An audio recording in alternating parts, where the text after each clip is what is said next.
Renungan pagi pulang ke rumah oleh Ellen G. White, 30 Agustus 2020. Mari kita berdoa. Bapa kami yang di sorga, Allah pencipta langit dan bumi, laut dan segala isinya, Allah yang maha besar, satu-satunya Allah yang benar, yang kami sembah selalu melalui anak-Mu yang tunggal, Yesus Kristus. Terpujilah Yesus, anak Allah yang maha tinggi, satu-satunya jalan dan kebenaran dan hidup bagi kami. Pada pagi hari ini kami bersyukur boleh bangun dan berbakti, dan sebagaimana membaca nasihat firman-Mu, kiranya Roh-Mu ya Yesus menguasai hati dan pikiran kami, agar ini menjadi pembaharuan dalam kehidupan kami. Kami boleh mengenakan jubah kebenaran yang Engkau siapkan. Beserta kami sepanjang perbaktian ini, kehendak-Mu yang jadi, ampun kami akan dosa dan kesalahan, karena kami berdoa hanya melalui anak-Mu yang tunggal, Yesus Kristus, yang adalah Tuhan dan Juru Selamat kami. Amin. Renungan hari ini berjudul Jubah untuk Umat Sisa. Ayat inti terdapat dalam Wahyu 7 ayat 13.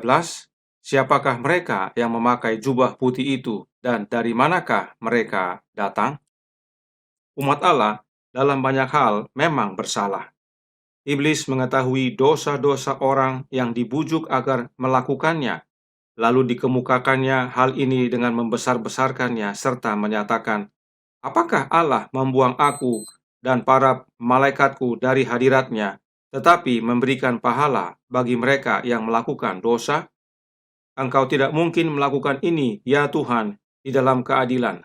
Tahtamu berdiri teguh dalam kebenaran dan keadilan. Keadilan menuntut hukuman dijatuhkan ke atas mereka itu. Tetapi walaupun pengikut Kristus berdosa, mereka tidak menyerah kepada kuasa kejahatan. Mereka telah membuang dosa-dosanya dan mencari Tuhan di dalam kerendahan hati dan dengan hati yang hancur. Dan lagi pula, juru damai ilahi itu memohon demi mereka. Dia yang paling dihinakan oleh sikap mereka yang tidak bersyukur, yang mengetahui dosa mereka dan juga pertobatan mereka, yang menyatakan, Tuhan kiranya menghardik engkau, hai iblis. Aku telah menyerahkan hidupku bagi jiwa-jiwa ini. Mereka itu telah diukir pada telapak tanganku. Sementara umat Allah merasa terbebani di hadapannya, memohonkan kesucian hati, perintah diberikan. Tanggalkanlah pakaian kotor itu dari mereka. Lalu kata-kata yang menguatkan diucapkan. Lihat, dengan ini aku telah menjauhkan kesalahanmu daripadamu. Aku akan mengenakan padamu pakaian pesta. Jubah kebenaran Kristus yang tidak bercacat itu dikenakan kepada anak-anak Allah yang terkena cobaan, yang digoda, tetapi tetap setia. Umat yang sisa, yang dihina itu disalut pakaian kemuliaan yang tidak akan pernah lagi dinajiskan oleh kejahatan dunia. Nama mereka itu tetap ada di dalam kitab kehidupan anak domba itu, dituliskan di antara nama orang yang setia sepanjang zaman. Mereka telah melawan tipu daya penipu itu. Mereka tidak undur dari kesetiaan oleh kemarahan naga itu. Sekarang mereka sudah rasa aman untuk selama-lamanya dari muslihat penggoda itu. Dosa-dosa mereka sudah dipindahkan kepada sumber dosa itu. Oleh karena itu, umat yang sisa bukan hanya diampuni dan diterima, melainkan juga dihormati. Suatu serban suci dikenakan kepada kepala mereka. Mereka itu akan menjadi raja dan imam bagi Allah. Sementara iblis mendesakkan tuduhannya serta berusaha membinasakan kelompok ini, malaikat suci yang tidak kelihatan hilir mudik serta memeteraikan mereka dengan meterai Allah yang hidup. Inilah mereka yang berdiri di atas gunung Sion beserta anak domba itu, serta beroleh nama Bapa tertulis pada dahinya. Mereka menyanyikan nyanyian yang baru di hadapan tahta itu, nyanyian yang tidak dapat dipelajari oleh orang kecuali oleh 144.000 itu yang sudah ditebus dari bumi. Testimonies for the Church, jilid 5, halaman 474 sampai 476. Saudaraku dalam Tuhan, Yesus mengenakan kepada umat yang sisa jubah kebenaran. Jubah kebenaran Kristus yang tidak bercacat. Apa syaratnya? Thoughts from the Mount of Blessing, halaman 8, paragraf 2. Apapun yang pernah menjadi pengalaman masa lalu Anda, betapapun melemahkan keadaan Anda saat ini, Jika Anda mau datang kepada Yesus apa adanya, lemah, tidak berdaya, dan putus asa, Juru Selamat kita yang pengasih akan menemui Anda dengan cara yang baik dan akan merangkul Anda dengan lengan kasih-Nya dan memakaikan jubah kebenarannya. Dia mempersembahkan kita kepada Bapa yang mengenakan pakaian putih dari karakternya sendiri. Karenanya, datanglah kepada Yesus sebagaimana kita ada. Nah, jubah kebenaran Kristus adalah karakternya. Karakter Kristuslah yang dikenakan kepada umat yang sisa yang mau datang kepada Yesus apa adanya. Sebab meski kita umat sisa, tidak ada kebenaran dalam diri kita. Bapa kita peduli halaman 159 paragraf 3 berkata, tidak ada dalam diri kita yang bisa kita gunakan untuk menutupi ketelanjangan jiwa kita. Kita harus menerima jubah kebenaran yang ditenun dengan alat tenun surga, bahkan jubah kebenaran Kristus yang tak bernoda. Jubah kebenaran Kristuslah yang dapat menutup ketelanjangan kita. Ada berapa jubah kebenaran yang disediakan? Membina Kehidupan Abadi halaman 241 paragraf 3 berkata, hanya pakaian yang disediakan oleh Kristus sendiri dapat membuat kita layak untuk tampil di hadirat Allah.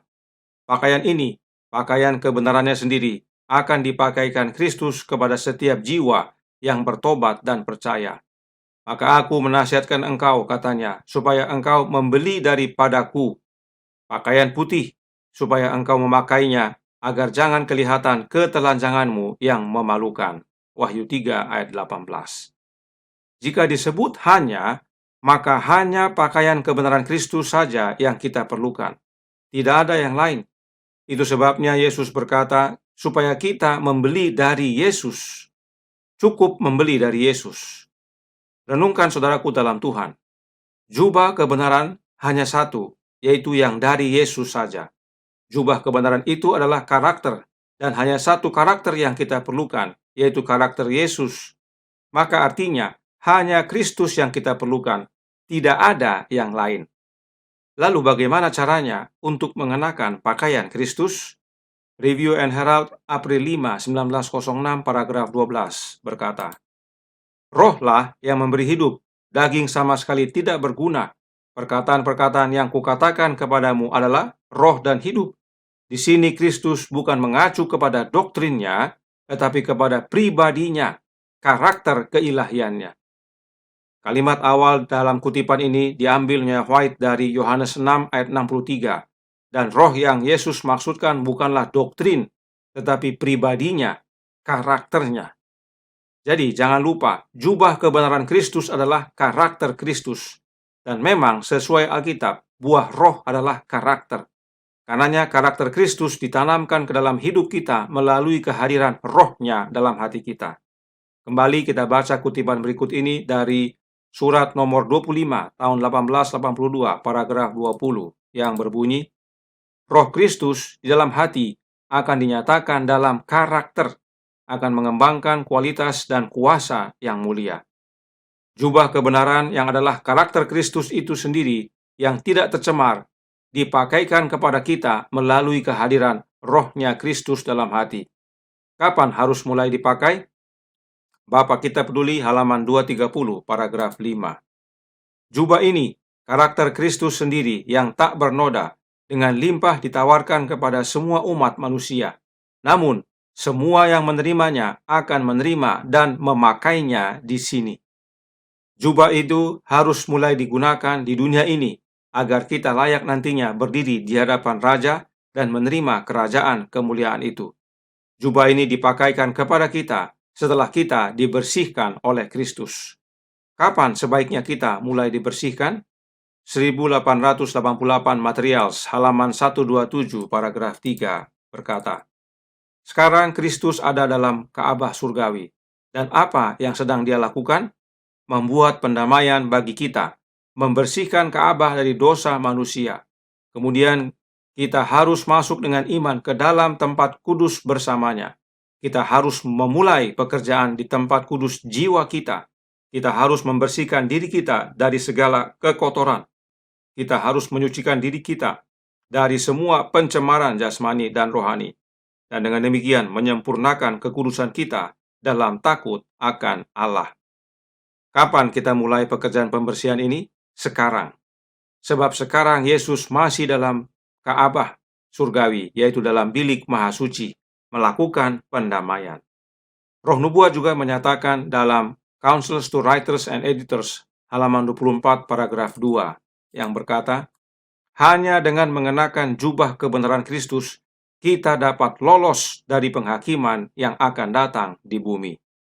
Sangat penting jubah kebenaran Kristus ini, yang adalah karakternya, yang kita terima melalui kehadiran Roh Kristus. Dan tidak hanya sangat penting, tetapi sungguh sangat amat penting. Gospel Workers, edisi 1915, halaman 349, paragraf 3, berkata, desak mereka agar memberikan perhatian mereka untuk mengamankan hadiah terkaya yang dapat diberikan kepada manusia fana. Apa itu? Jubah kebenaran Kristus. Kristus menawarkan kepada mereka kehidupan yang sesuai dengan kehidupan Allah dan kemuliaan yang jauh lebih besar dan kekal. Jubah kebenaran Kristus itu menawarkan kehidupan yang sama dengan kehidupan Allah. Itulah hidup yang kekal itu. Inilah yang diterima oleh umat yang sisa. Renungan hari ini ada menyinggung kelompok 144.000 yang disebut sebagai umat sisa. Nah, ada yang ajarkan 144.000 itu adalah harafiah, dan ada yang ajarkan bahwa itu adalah angka simbolik. Apa yang Roh Nubuat ajarkan? Tulisan-tulisan permulaan halaman 47 paragraf 1 berkata, orang-orang saleh yang hidup, yang banyaknya 144.000 itu mengetahui dan mengerti akan suara itu, sedangkan orang-orang jahat mengira itu adalah bunyi guruh dan gempa bumi. Perhatikan Nyonya White tulis, yang banyaknya. Artinya, orang-orang saleh yang hidup sebanyak 144.000 orang. Dalam bahasa Inggris disebut in number. Jika kita melihat dalam kamus Merriam-Webster, arti kata in number adalah in amount, yang artinya dalam jumlah, atau quantity, yang artinya kuantitas. Karenanya, Nyonya White menyatakan bahwa 144.000 itu adalah dalam jumlah yang sebenarnya dan bukan simbol. Apakah hanya 144.000 ini saja yang selamat? Tentu tidak. Berikut penjelasan tentang 144.000 ini yang perlu kita ketahui. Kemenangan akhir halaman 672, Nyonya White menjelaskan, sudah terlaksana. Kuburan-kuburan terbuka dan banyak dari antara orang-orang yang telah tidur di dalam debu tanah bangun, sebagian untuk mendapat hidup yang kekal, sebagian untuk mengalami kehinaan dan kengerian yang kekal. Daniel 12 ayat 2. Semua yang telah mati dalam iman kepada pekabaran malaikat yang ketiga yang akan keluar dari kuburan dengan dimuliakan akan mendengar perjanjian damai Allah dengan mereka yang telah memelihara hukumnya. Mereka juga yang telah menikam dia, Wahyu 1 ayat 7. Mereka yang mengejek dan mencemoohkan derita kematian Kristus dan penentang paling keras kebenarannya dan umatnya dibangkitkan untuk memandang dia dalam kemuliaannya dan memandang penghormatan yang diberikan kepada mereka yang setia dan menurut.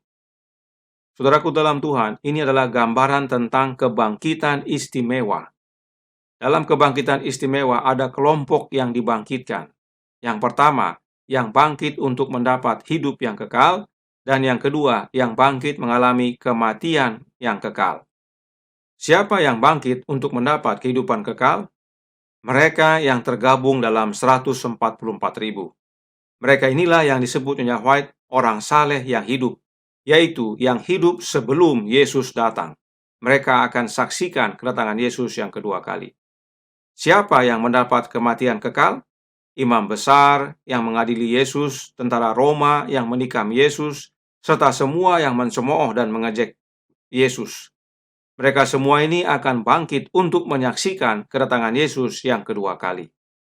Nyonya White menuliskan dalam Review and Herald Juli 21, 1851, paragraf 2, bahwa yang 144.000 ini akan mendengar suara Allah yang menyatakan hari dan waktu kedatangan Yesus yang kedua kali.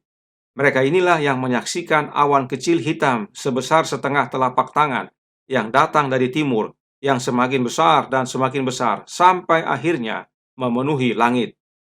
Mereka yang termasuk dalam 144.000 inilah yang alami semua ini.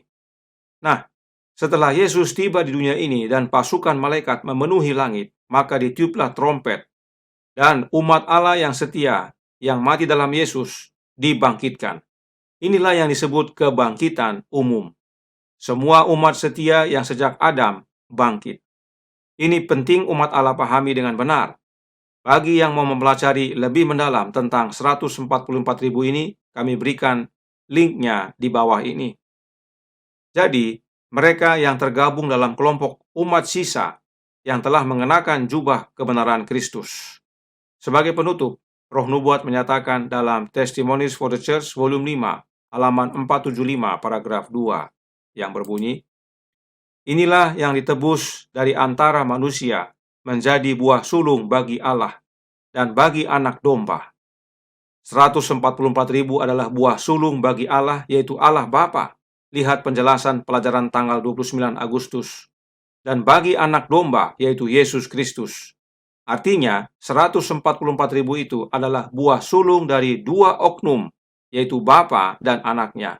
Sebab mereka mau menerima jubah kebenaran Kristus dengan cara menerima rohnya Kristus dalam hidup mereka. Mereka tahu bahwa Roh Kristus itu bukan oknum berbeda dari Kristus.